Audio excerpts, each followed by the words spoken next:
நினைக்க மறந்து போச்சு.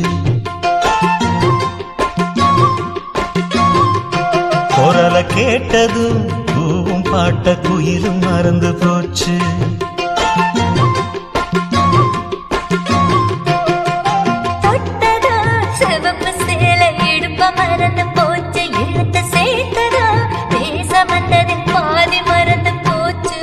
சுந்தரி உன்னையும் என்னையும் பிரிச்ச காலம் போச்சு.